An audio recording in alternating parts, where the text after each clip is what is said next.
Assalamualaikum warahmatullahi wabarakatuh.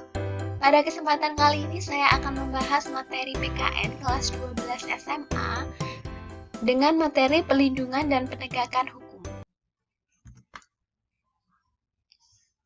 Sekarang ini banyak sekali masyarakat yang tidak mematuhi, tidak menaati peraturan yang ada. Mereka berbuat seenaknya sendiri.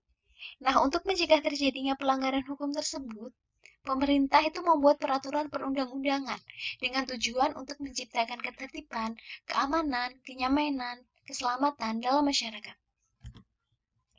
Nah, ini adalah gambar budaya tertib berlalu lintas.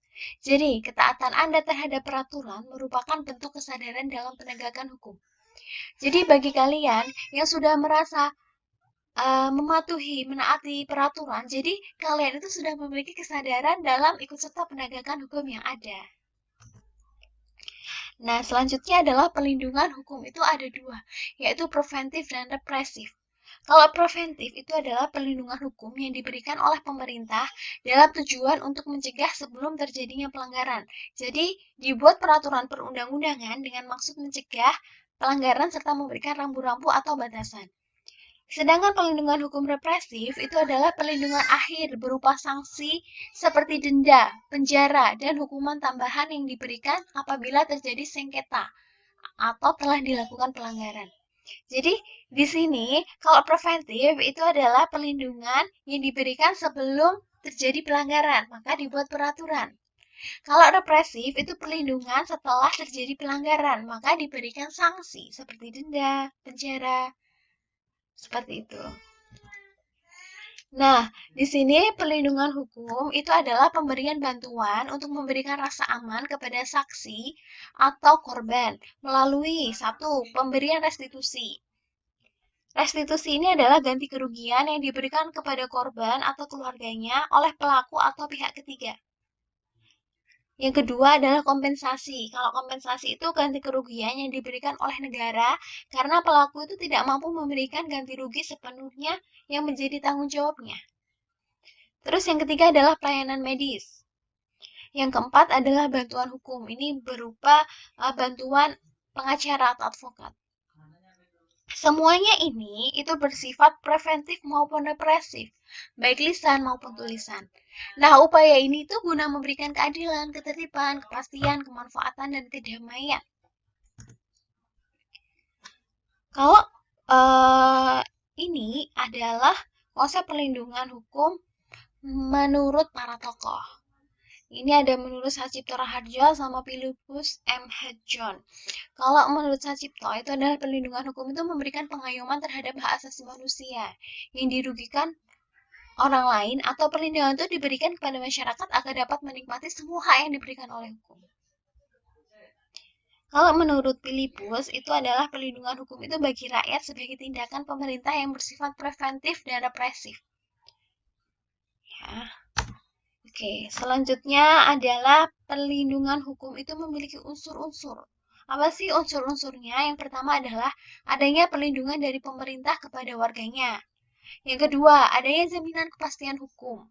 Yang ketiga, berkaitan dengan hak-hak warga negara. Yang keempat, adanya sanksi hukuman bagi pihak yang melanggarnya. Nah, ini adalah contoh peraturan perlindungan hukum. Jadi di sini pemerintah itu memberikan perlindungan hukum, memberikan payung hukum kepada kita semua. Contohnya, ada hak cipta sesuai dengan Undang-Undang Nomor 28 Tahun 2014. Ada hak paten, hak merek, hak perlindungan konsumen, hak perlindungan varietas tanaman, hak perlindungan anak, yaitu Undang-Undang Nomor 32 Tahun 2002. Jadi, di sini pemerintah itu sudah memberikan perlindungan hukum kepada kita semua apabila ada seseorang yang melanggar. Nah, jadi seseorang yang melanggar tersebut, otomatis mereka bertentangan dengan perlindungan hukum yang sudah dibuat oleh pemerintah itu. Maka, selayaknya untuk mengatasi itu semua bisa kita ajukan ke pengadilan. Perlindungan hukum pun juga ada terhadap tersangka. Karena hak tersangka itu diatur dalam perundang-undangan, yaitu dalam Kitab Undang-Undang Hukum Acara Pidana (KUHP). untuk membela tersangka apabila sanksi yang dijatuhkan itu tidak sesuai dengan ia perbuat. Jadi di sini tersangka tetap ada perlindungan hukum. Terus yang selanjutnya adalah penegakan hukum. Yang tadi perlindungan hukum, sekarang penegakan hukum. Jadi merupakan syarat terwujudnya perlindungan hukum, yakni apabila kepentingan setiap orang akan terlindungi apabila hukum yang mengaturnya itu dilaksanakan dengan baik oleh masyarakat. Misalnya, perlindungan hukum konsumen itu akan terwujud apabila undang-undang perlindungan konsumen dilaksanakan. Bisa memahami arti dari perlindungan dan penegakan hukum? Nah, ini adalah salah satu contoh gambar reka ulang kejadian perkara. Kenapa ada reka ulang kejadian perkara?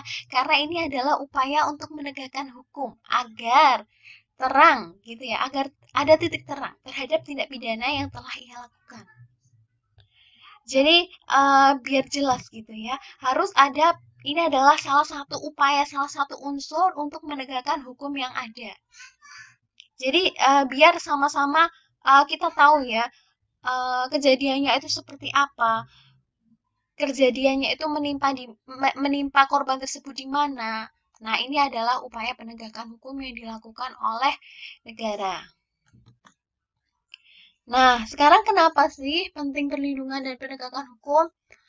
Karena satu, tegaknya supremasi hukum. Jadi di sini maksudnya semua tindak warga negara maupun pemerintah itu selalu berlandaskan hukum yang berlaku. Tegaknya supremasi hukum itu tidak akan terwujud apabila aturan yang berlaku itu tidak ditegakkan oleh masyarakat maupun aparat penegak hukum dengan baik.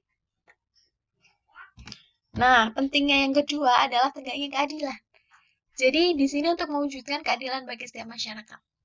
Setiap warga negara itu dapat menikmati haknya dan melaksanakan kewajibannya merupakan wujud dari keadilan tersebut.